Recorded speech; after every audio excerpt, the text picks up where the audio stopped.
वर्धा जिल्ह्यातील देवळी येथे श्री छत्रपती शिवाजी महाराज महाराजस्व समाधान शिबिर आणि आरोग्य अमृत महोत्सव आरोग्य शिबिराचे आयोजन करण्यात आले। विदर्भ केसरी खासदार रामदास तडस इंडोरियम क्रीडा स्टेडियम मध्ये पार पडलेल्या या शिबिराला नागरिकांचा उत्स्फूर्त प्रतिसाद मिळाला। या कार्यक्रमाला महाराष्ट्र राज्याचे महसूल मंत्री चंद्रशेखर बावनकुळे यांची प्रमुख उपस्थिती होती। तसेच पालकमंत्री तथा गृहराज्यमंत्री आणि गृहनिर्माण मंत्री पंकज भोयर यांचीही उपस्थिती होती।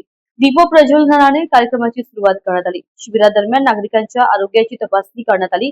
तसेच विविध विषयांवर नागरिकांशी संवाद साधत त्यांच्या समस्या जाणून घेण्यात आल्या। नागरिकांच्या तक्रारी आणि अडचणींवर तातडीने तोडगा काढण्यासाठी संबंधित अधिकाऱ्यांना आवश्यक सूचना देण्यात आल्या। यावेळी विविध शासकीय विभागांचे स्टॉल उभारण्यात आले होते।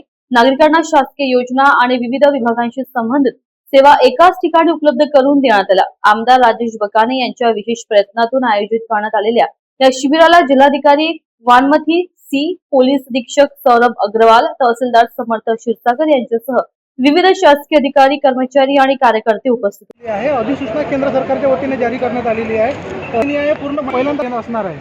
मी माननीय पंतप्रधान मोदींचा आभार, सरकारचा आभार मानतो। जो देशा महाराष्ट्र जनतेला आम्ही दिला होता, स्वातंत्र्यानंतर पहिल्यांदा जातनिहाय जनगणना होईल।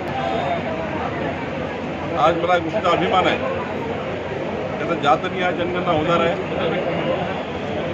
काँग्रेसने कधी 65 वर्ष सरकार चालवली या गोष्टीचा विचार केला नाही।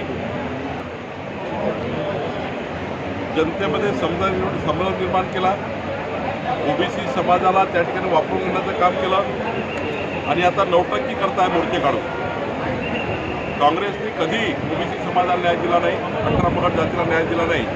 पण आमचं सरकार, मोदीचं सरकार यांनी आता जातनिहाय ओबीसीची जनगणना सुरू केलेली आहे। त्यामुळे एक मोठा फायदा सर्व 18 पगड जातीला होणार आहे, सर्व समाजाची जातीय मोदी होणार आहे, जातीय जनगणना होणार आहे आणि एक मोठा ऐतिहासिक निर्णय झालेला आहे। स्वातंत्र्यानंतर असा निर्णय झालेला आहे। मी भोळा आलो असतो तर भाजपालांनी खाऊन टाकलं असतं असं गुलाबराव पाटलांच्या वक्तव्यामुळे राजकीय चर्चा आधीच सांगितलं की गुलाबराव पाटील असे का बोलले मी त्यांचीही चर्चा करेन। आज वर्ध्यामध्ये छत्रपती शिवाजी महाराजस्व अभियानाच्या माध्यमातून 76,000 परिवारांना वेगवेगळ्या योजनेचा लाभ देण्यात आला। आमचे पालकमंत्री पंकज भोयरजी, आमचे आमदार राजेश बकानेजी, पाटकेडीजी, गुणावरजी या सर्व आमदारांनी अत्यंत महत्त्वाचं काम केलं। समाजाच्या शेवटच्या गरीब माणसाच्या कल्याणाच्या योजना तयार केल्या। आमचे पालकमंत्री यांनी संपूर्ण जिल्ह्याचं आरोग्य हे तपासून घेण्याचं एक अभियान तयार केलं आणि त्यातनं खऱ्या अर्थाने वर्धा जिल्ह्याला सुदृढ जिल्हा, महात्मा गांधींच्या पदस्पर्शाने पावन झालेल्या जिल्ह्याला आरोग्य हे देण्याचं, गरीब माणसाच्या प्रत्येकाला आरोग्य तपासणी करण्याची मोहीम त्यांनी केली आणि मला अभिमान आहे की या जिल्ह्यामध्ये प्रचंड मोठं काम आमच्या जिल्हाधिकारी, आमचे जिल्हा परिषद CO आणि संपूर्ण टीमने केलेलं आहे।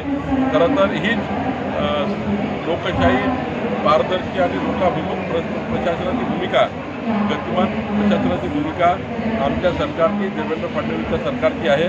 आमचं सरकार, देवेंद्र फडणवीसचं सरकार प्रचंड मजबूतीने महाराष्ट्राच्या जनतेला दिलेलं वचन पूर्ण आम्ही करतो आहोत। या जिल्ह्याचे शेतकरी कर्जमाफी आम्ही पूर्ण करतो आहे। या जिल्ह्यामध्ये आम्ही वीज बिलं माफ केलेले आहेत शेतकऱ्यांचे, शेतीपंपाचे। आम्ही या ठिकाणी शेतकरी दर्जा जो महिलेला दिला त्याचे आज वाटप झालेलं आहे।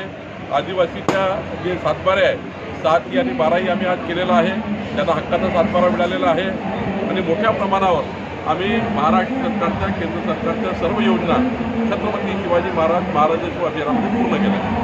न्यूज एक्सप्रेस करिता वर्धा जिल्हा प्रतिनिधी संतोष देशमुख यांची रिपोर्ट।